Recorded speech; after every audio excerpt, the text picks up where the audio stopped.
আসসালামু আলাইকুম। কি অবস্থা সবার? আশা করি ভালো আছেন। আলহামদুলিল্লাহ আমিও ভালো আছি। আজকে আপনাদেরকে ২ টা নিউজ দেবো। একটা বলতে পারেন সুখবর মানে হচ্ছে ভালো নিউজ যারা হচ্ছে রিটার্ন পাসপোর্ট আনছেন। আরেকটা হচ্ছে দুঃখের নিউজ বলা যেতে পারে। কারণ বলতেছি যারা হচ্ছে রিটার্ন পাসপোর্ট আনছেন তাদের কেউ ভিসা পাবেন, আবার কেউ রিজেক্ট হবেন। যা বর্তমানে হইতেছে। বর্তমানে ভালো পরিমাণ মেসেজ আসতেছে।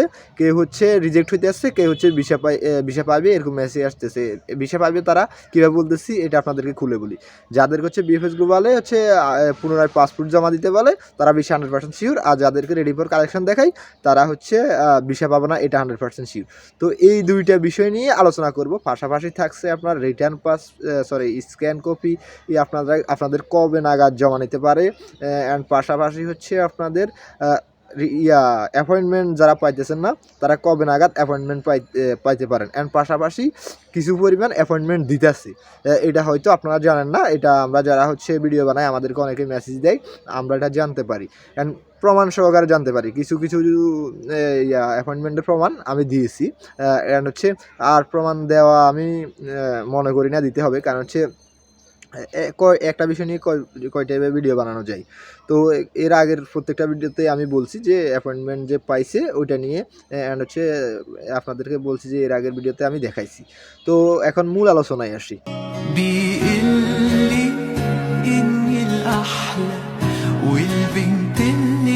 তো প্রথমে বলি হচ্ছে যারা হচ্ছে রিটার্ন পাসপোর্ট আনছেন তারা কারা ভিসা পাইতেছেন অ্যান্ড হচ্ছে পাবেন, আর কারা রিজেক্ট হইতেছেন অ্যান্ড সামনে রিজেক্ট হবেন।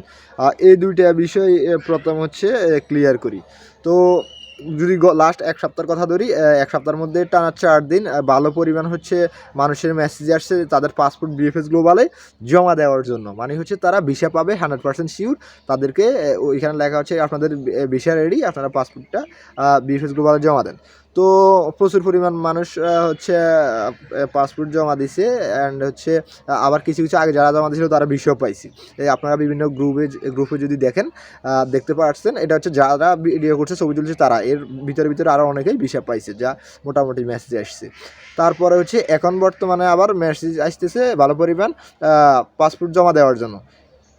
আর লাস্ট 7 দিনের মধ্যে যদি এই 2 থেকে 3 দিন যদি ধরা হয়, অনেকের কাছে মেসেজ আসতেছে যারা হচ্ছে রিটার্ন পাসপোর্ট আনছেন ওইখানে রেডি ফর কালেকশন দেখাইতেছি। রেডি ফর কালেকশন তার মানে হচ্ছে আপনারা রিজেক্ট। এখানে 100% শিওর ধরে রাখেন আপনারা রিজেক্ট। আপনারা সবার হচ্ছে চেক দেন, অনলাইনে চেক দেন। যদি আপনাদের রেডি ফর কালেকশন দেখায় আপনারা আপনার নুলস্তার ফটোকপি নিয়ে আসেন, তার মানে হচ্ছে আপনারা রিজেক্ট, আপনারা ভিসা পাবেন না। তো এটা কারা পাবে না? যাদের হচ্ছে নুলস্তা পেক বা হচ্ছে যাদের মালিকের কোনো প্রকার কোনো সমস্যা আছে বা মালিক আপনাকে নিতে চাচ্ছে না, তারা হচ্ছে রিজেক্ট হবেন, মানে তাদেরকে ভিসা দেবে না। আরেকটা সবচেয়ে বড় জিনিস আপনাদেরকে বুঝাই বলি। ধরেন আপনি আবেদন করছেন 2023 মানে 22 সালে বা 23 সালে। তো এখন কিন্তু 1.5 বছর 2 বছরের একটা গ্যাপ পড়ে গেছে। ধরেন আপনার এক মালিকের একটা রেস্টুরেন্ট ছিল, ওই রেস্টুরেন্টটা চালাইতো, বুঝছেন? তো ওই টাইম হচ্ছে আপনাদের জন্য ওই মালিকের আন্ডারে আবেদনটা করা হয়েছে, তখন হচ্ছে আপনার নুলস্তা উঠছে। কিন্তু বর্তমানে আপনার ওই মালিকের রেস্টুরেন্টটা নাই, আপনার মালিক রেস্টুরেন্ট বন্ধ করিয়া দিছে, বা হচ্ছে আপনার মালিকের রেস্টুরেন্ট এখান থেকে আরেক জায়গায় নিয়ে গেছে। তো এখন তো ওই রেস্টুরেন্টের যেহেতু অস্তিত্ব নাই, তাহলে আপনাকে নুলস্তা দিবে না, ভিসা আপনাকে দিবে না। কেন দিবে? কারণ ওই লোকটাই নাই, আপনি কাজটা কোথায় করবেন? আপনাকে তো আর ওই লোকের প্রয়োজন নাই, আর ওই লোককে মেইল করলে রেসপন্স করবেও না। তো এই ধরনের কিছু সমস্যার কারণে বর্তমানে হচ্ছে আপনার কিছু ভিসা দিতেছে না। এক ভাই হচ্ছে আমাকে নক দিছিল ও গত মাসে, বলতেছে ভাই আমার যে মালিকের জন্য হচ্ছে নুলস্তা হচ্ছে, যে মালিকের ওই মালিকটা হচ্ছে এখন বিজনেস করতেছে না, মানে রেস্টুরেন্ট আর কি। এখন আমার কি হবে? আমি বলছি ভাই আপনি ভিসা পাবেন না, আপনি রিজেক্ট হবেন। আসলে ভাইটা গত পরশু রিজেক্ট হয়েছে। তো আসলে দুঃখের কথা বললো। ও অবশ্যই উনি টাকা পয়সা তেমন একটা দেয় নেই, মাত্র 2 লাখ টাকার মতো দিছে। তো ওনার টাকা লস হলেও বেশি হবে না, 2 লাখ টাকা হবে। উনি বলছে 2 লাখ টাকাও নিতে পারবে। 2 লাখ টাকা না, আবেদনের খরচ বাদ দিয়া ওগুলো হচ্ছে নিতে পারবে, কারণ হচ্ছে ও তো চেষ্টা করছে, করার কিছু নেই, মালিক যেহেতু নাই। এই সকল বিষয় নিয়ে। তো আর যাদের সব কিছু ঠিকঠাক আছে ইনশাআল্লাহ, আর ছোটো ছোটো শহরগুলো যারা আছে তারা আগে হচ্ছে যারা রিটার্ন পাসপোর্ট নিয়েছেন, যারা ছোটো ছোটো শহরগুলো আছে তাদেরকে আগে জমা দিতে বলবে। তারা খুব তাড়াতাড়ি ভিসা পাবেন ইনশাআল্লাহ, খুব তাড়াতাড়ি ভিসা পাবেন ছোটো ছোটো শহরগুলো। আর যেগুলো হচ্ছে বড় বড় শহর এগুলার কথা বলা যাইতেছে না আর কি। তো আপনারা যারা হচ্ছে এখনও করতেছেন তারা ধৈর্য ধরে থাকেন, ইনশাআল্লাহ পাবেন। এবার আগে একটু স্ক্যান কপি আর হচ্ছে অ্যাপয়েন্টমেন্ট নিয়ে একটু কথা বলি। আপনারা যদি আরও 1 মাস আগে বা হচ্ছে 1 মাস 10-15 দিন আগের কথা চিন্তা করেন, তাহলে 2-1 জন করে হলেও স্ক্যান কপি এর ভিসা পাইছে, মানে স্ক্যান কপি যারা জমা দিচ্ছে তাদের ভিসা পাইছে। কিন্তু বর্তমানে টোটাল হচ্ছে স্ক্যান কপির ভিসা পাইতেছে না। এটাই হচ্ছে মূল কথা।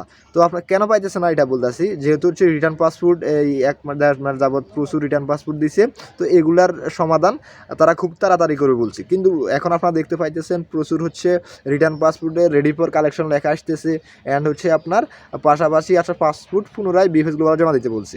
তো এখানে যাদের রিজেক্ট তাদেরকে রিজেক্ট করতেছে, যাদের হচ্ছে ভিসা পাবে তাদেরকে ভিসা দেওয়ার ব্যবস্থা করতেছি। ওই জন্য হচ্ছে স্ক্যান কপি তারা একটু পিছিয়ে আছে। যখন এটা খুব 5 তারিখের পরে বিএফএস গ্লোবাল খুলবে, এটা খুব দ্রুত চলবে। পাশাপাশি স্ক্যান কপি যারা জমা দিচ্ছেন তাদেরটাও ধরবে, এটা 100% শিওর। আপনারা মাথা রাখবেন, দেখবেন জানুয়ারি মাসের ভিতরে স্ক্যান কপির যারা জমা দিচ্ছেন তারা কিছু কিছু লোক ভিসা পাবেন। যেমন আমাকে গতকাল ফোন দিয়েছিল সিলেটের এক ভাই, তারা সিলেটের যতজন আছে স্ক্যান কপি জমা দিছে তারা সবাই একটা গ্রুপ হয়েছে, অ্যান্ড হচ্ছে ওইখানে যদি কোনো প্রকার তথ্য আসে ভাই অবশ্যই আমাকে জানাবে। কারণ হচ্ছে যদি কাউকে ভিসা দেয় অবশ্যই তারা জানবে। তো আশা করি এইখানে বড় একটা নেটওয়ার্ক আছে, ভালো একটা সোর্স আছে তথ্যগুলো জানার। তো ইনশাল্লাহ আমি আপনাদেরকে কথা দিলাম যে জানুয়ারি মাস সম্পূর্ণ ভিতরে স্ক্যান কপি এই টুকটাক ধরবে। স্ক্যান কপি যারা আছেন তারাও ভিসা পাবে, এটা অনেক বড় বিষয়, মানে ইনশাল্লাহ ভিসা পাবে এটা বলা যেতে পারে। আপনারা আমার কথাটা মিলে নিন। আর অ্যাপয়েন্টমেন্টের কথা বলি, অ্যাপয়েন্টমেন্ট কথা বারবার বলি, অ্যাপয়েন্টমেন্ট ভিতরে দিতেছে।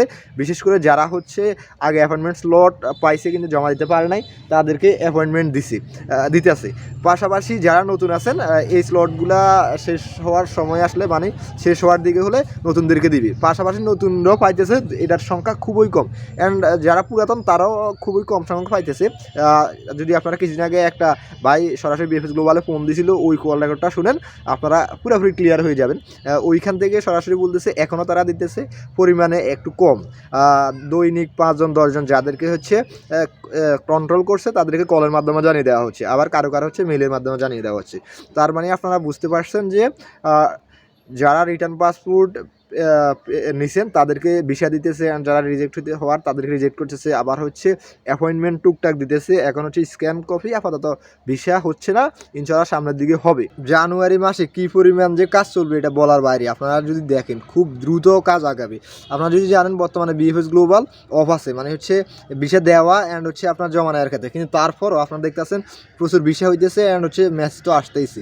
তো যেই ম্যাচগুলো আসতেছে এগুলো জানুয়ারি 5 তারিখের পর থেকেই ভিসা দেওয়া শুরু হবে। অ্যান্ড হচ্ছে রিজেক্ট যেগুলো হচ্ছে এগুলো তো ম্যাচে অলরেডি চলে আসতেছে। তার মানে আপনারা চিন্তা করেন জানুয়ারি মাস পুরোটা ইনশাল্লাহ খুব ভালো পরিমাণ রেসপন্স করবে ইতালি এম্বাসি অ্যান্ড হচ্ছে বিএফএস গ্লোবাল। তো আপনারা শুধু এখন অপেক্ষায় থাকেন, দেখবেন খুব ভালো কিছু হইতেছে ইনশাল্লাহ। ওভারঅল আপনাদেরকে খুব ভালো কিছু দেওয়ার চেষ্টা করছি। আজকের ভিডিও এই পর্যন্ত, আশা করি আজকের ভিডিও এই পর্যন্ত। দেখা হবে পরবর্তী ভিডিওতে। আল্লাহ হাফিজ।